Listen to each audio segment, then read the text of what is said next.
So, the game I'm reviewing this week was actually suggested by Sid.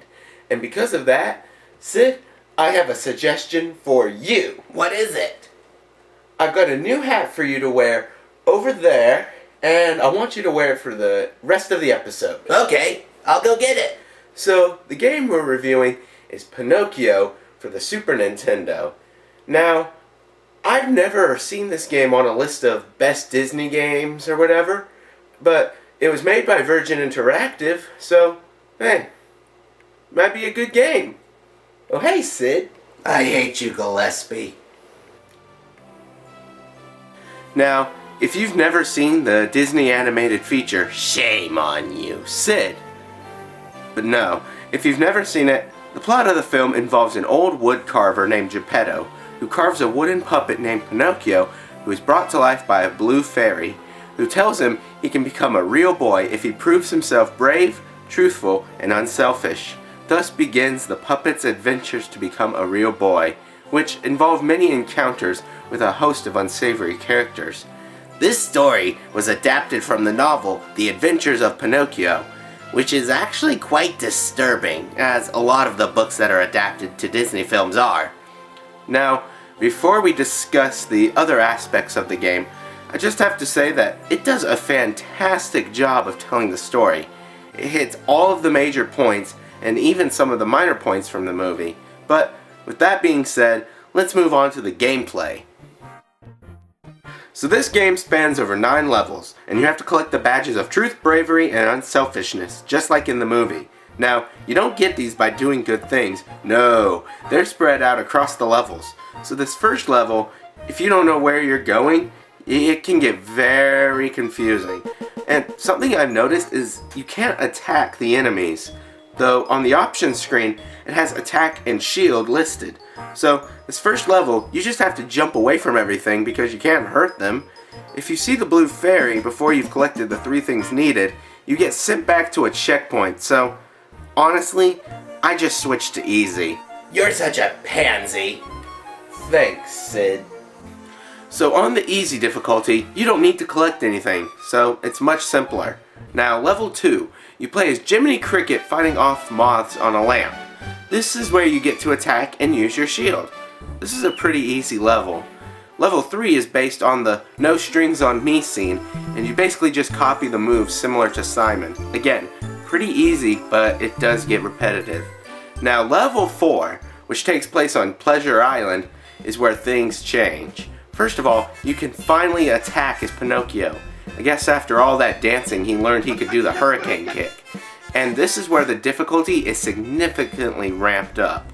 The first section isn't tough, just jumping from balloons collecting power-ups, but it's when you get to the roller coaster. They barely give you enough time to react to ducking and jumping, and if you're on a higher difficulty, they don't even show you what to do. So, you'll die constantly.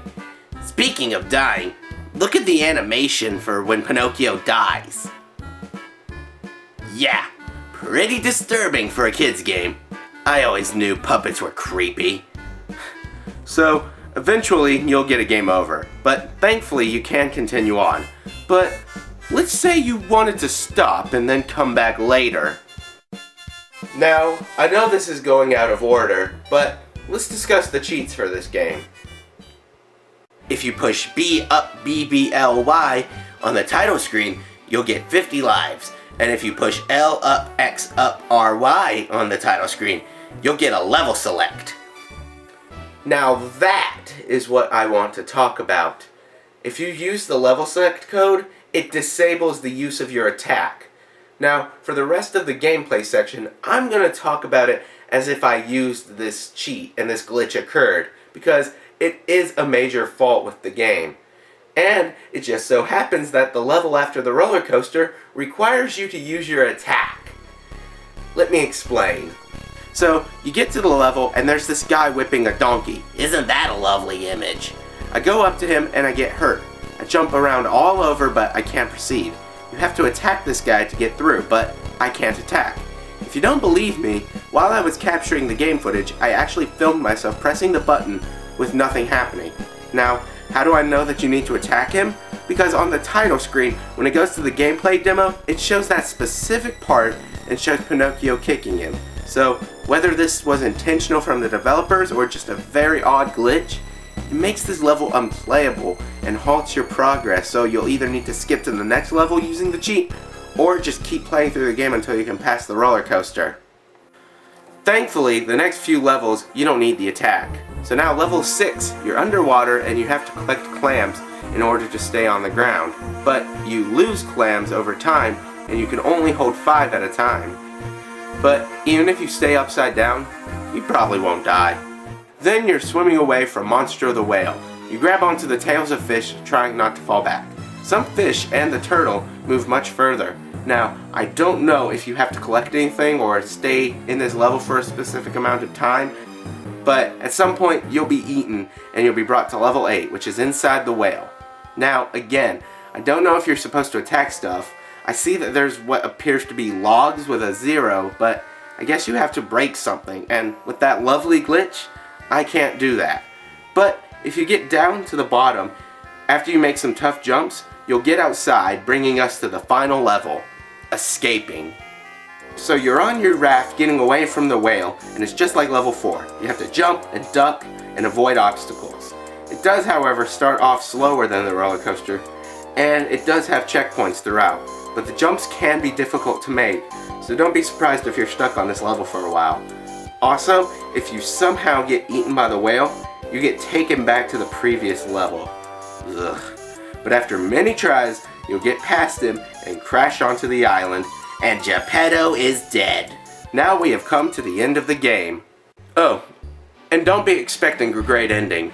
It's told as a storybook just like the rest of the game, and the credits just have Pinocchio clapping. Wonderful. So, you probably think I hate this game. Well, not really. What I hate is that glitch. If it wasn't there, I'd probably like this game a lot more. The most annoying part is that the first 3 levels, heck, the first 3.5 levels are fun. They're full of variety and none of the levels feel the same. But once it gets tough, it's like it punishes you. And if you have to stop and come back, it's like it punishes you further. So my advice is finish this game in one sitting. And I think they should have let you play as Jiminy Cricket more than once. Maybe in like a bonus game. Overall, the gameplay isn't bad. It's just sometimes one flaw can be fatal to a game. And in this case, it kind of is. Much like the story, the graphics and music are really good. The characters look right, and the music is great 16-bit versions of the songs from the movie. They even use some of the songs from the score.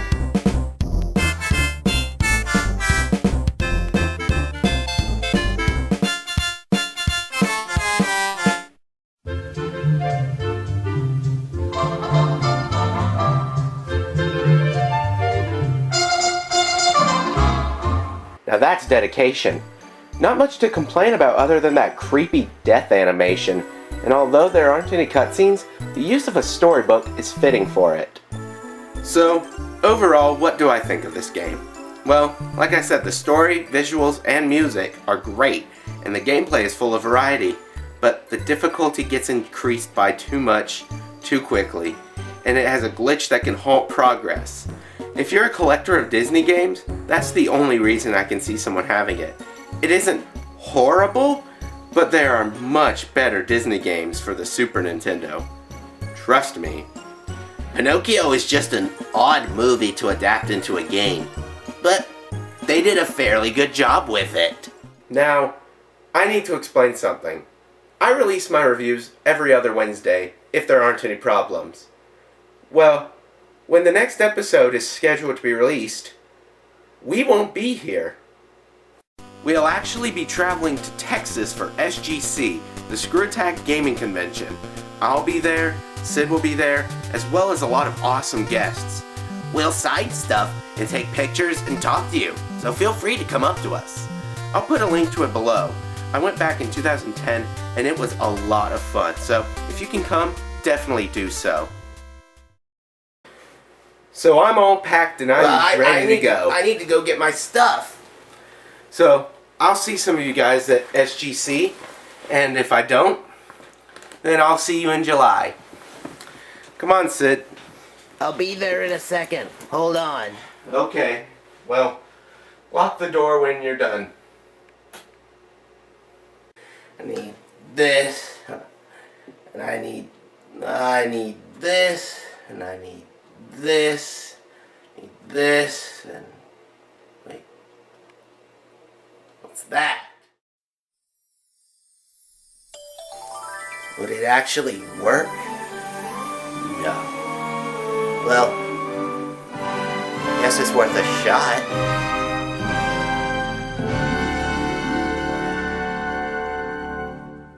When you wish upon a star, does it matter who you are?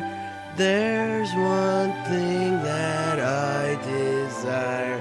Will it come true? All my heart is in my dream, but I'm scared it's too extreme. So I'll wish upon a star like dreamers do.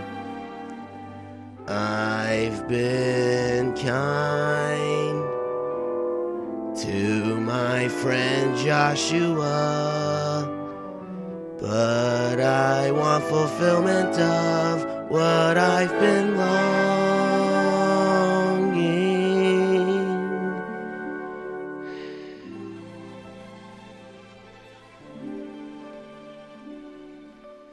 There's one thing I'd like to do, and that is a game review.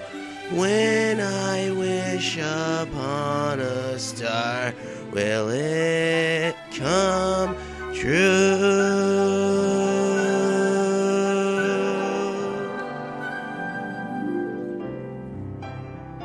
Hey, Sid. Are you coming? Yeah, I'll be right there. Come on. Gosh, I really hope it worked.